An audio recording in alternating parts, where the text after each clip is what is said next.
제가 챗 GPT에게 물어본 적이 있습니다. 우리 모두의 고통이 연결되어 있다고 생각하는가? 그리고 두 번째로, 우리 모두의 고통이 서로 연결되어 있다는 것을 우리가 인지한다면 우리가 가지는 그 거대한 고통의 총량이 좀 줄어들 수 있을까?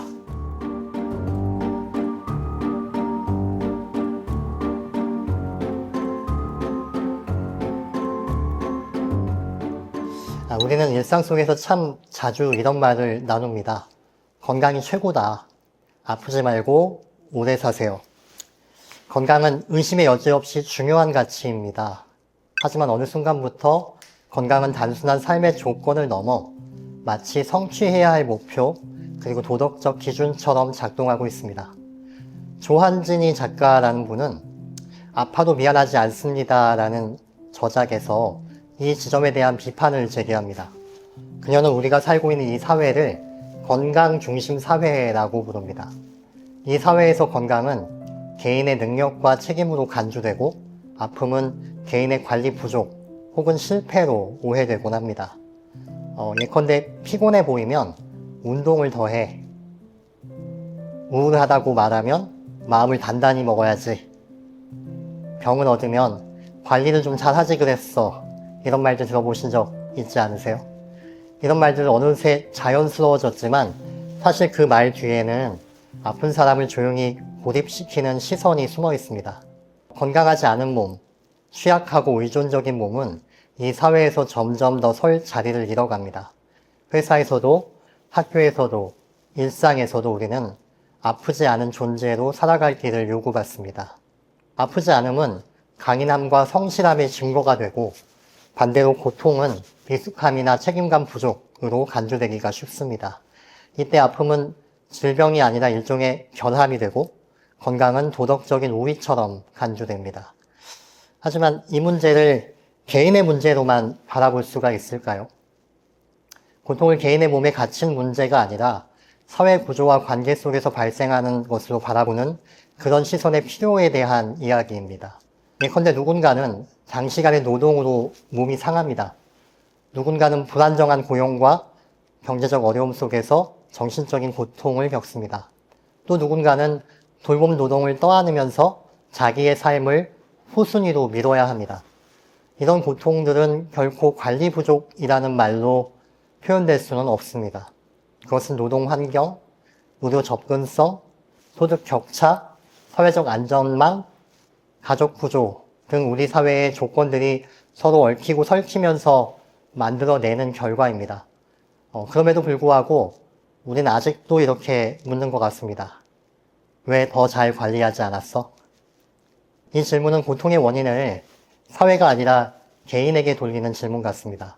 물론 개인의 책임이 아예 없다는 말이 아닙니다. 다만 같은 이유로 모든 고통의 책임이 개인에게만 귀속된다면 사회나 공동체나 국가의 역할이 의문시될 수밖에 없을 것 같습니다. 최근 저속노화라는 단어가 대한민국에서 중심되는 이슈가 되었던 적이 있습니다. 요새 여러 부침이 있지만 소위 말해 현대사회에 먹히는 그런 브랜딩이라고 저도 생각했습니다. 저는 내과의사로서 저속노화 컨셉이 동의되는 지점이 있고 동의되지 않는 것이 있습니다만 가장 동의되는 한 가지만 말하라고 하면 저속을 목표로 하더라도 노화 자체는 바꿀 수 없다는 전제 그 자체라고 대답할 것 같습니다. 조금 이질적인 예시가 될 수도 있겠습니다만 어떤 연구에서는 노화의 상징인 흰머리가 스트레스에 대한 방어 기전 중에 하나로 생성된 물질에 의해서 머리를 검은색으로 만드는 멜라닌의 생성을 방해하면서 백발이 생긴다는 것을 밝혀낸 적이 있습니다. 백발은 고통에 반응해서 우리를 보호하려는 메커니즘의 증거 같은 거라는 말이죠. 우리가 미워하고 때로 감추기 위해 애쓰는 흰머리는 우리를 보호하기 위해서 발현되는 셈이라는 얘기입니다. 성경에 백발은 면류관이다라는 말씀이 떠오르는데요. 우리는 무엇과 싸우고 있는 것일까요? 스트레스라는 일종의 고통과만 싸우는 것일까요? 아니면 그 고통의 증거들을 내보이지 않기 위해서 싸우는 것일까요? 어떤 싸움이 더 고통스러운 것일까요? 고통과 통증은 오직 개인적인 것이라고 상상되지만 실제로는 그가 속한 문화와 사회 위에서 상연되는 것일 가능성이 높다고 제가 제 책에 쓴 적이 있습니다. 우리가 안 아파야 하고 아프더라도 가능한 그것을 숨겨야 하고 또 이런 것들이 자기관리 능력으로 표상되는 사회에서 고통의 존재는 보이지 않게 되면서 비가시화되면서 또한 제대로 다루어지지 않게 됩니다. 다만 이것이 저절로 없어지는 것은 아니므로 결국 우리는 이를 비가시화하면서 제대로 다루지 않기 위한 노력을 추가로 지불해야 되는 셈이 됩니다. 노화에 대한 경계를 통해 건강을 지키고자 하는 것은 중요하고도 필요한 일입니다만 항노화에 대한 일종의 강박은 우리가 창조주의 의도대로 늙어가고 있다는 전제를 부인하면서 우리에게 새로운 고통을 추가하기 때문에 문제가 있다고 생각합니다. 그러면 어떻게 하는 게 좋을까요? 저는 조한진이 작가의 말처럼 건강 중심 사회의 기본값이자 모토인 건강하고 아픈 데 없는 늙지 않는 몸 대신에 아프고 병들고 늙어가는 몸이 사회의 기본값이 되어야 된다고 생각합니다. 글쎄요, 어떤 분들은 다가올 미래에는 완전히 새로운 건강 개념이 도래할 거라고 믿는 것 같습니다. 수명이 엄청 늘어나고 인공 배양을 통해 각종 장기를 바꿔 끼우고 어떤 의미의 영생이 도래할 수도 있을 거라고 말이죠. 저는 그렇게 생각하지 않습니다. 새로운 장기를 이식하더라도 의학적으로 엄청난 면역 부작용의 문제를 해결해야 되고 설사 그것을 해결하더라도 장기를 서로 연결하는 혈관이나 신경을 모두 이식하거나 바꿔낼 수는 없는 까닭입니다. 결국 우리는 죽음을 극복하지 못했고 앞으로도 그럴 가능성이 높습니다. 그리고 의학이 발전했어도 우리는 특히 이 뇌의 노화에 대해서도 아직 모르는 게 너무 많습니다. 이렇게 보면 수명이 늘더라도 개념이 바뀌더라도 노화는 시간의 스펙을 바꾸었을 뿐 그대로 존재하는 셈입니다. 그러면 우리가 고통의 문제를 해결하는 방식, 최소한 고통을 은폐하기 위해 추가적인 고통을 늘리지 않는 방식은 늙고 아프고 병들 수 있는 몸을 사회의 기본값으로 상정하고 정직하게 직시하는 것이 아닐까 저는 그렇게 생각합니다. 아플 수 있는 몸이 고통받을 수 있는 몸이 기본값이 될 때 보편적인 복지 및 선별적 복지의 정의와 양상이 바뀔 것이고 사회적 돌봄의 상상력도 그 저변이 변화될 거라고 믿기 때문입니다. 우리가 에너지와 시간을 투자해서 해결해야 하는 것이 고통 자체이지 고통을 숨기거나 은폐하는 방식이 아니라는 것을 발견하는 것을 포함해서 말입니다. 국가와 사회의 정책 목표가 가난 그 자체와 싸우는 것이지 가난한 사람들과 싸우는 것이 아니듯이 말입니다. 서구 사회에서 평등주의, 옹호적 자유주의라는 중요한 기반을 만든 정치 철학자 존 롤즈는 그의 책 정의론에서 정의의 원칙 두 가지를 이야기합니다. 첫 번째는 자유로운 평등의 원칙이고 둘째는 차등의 원칙입니다.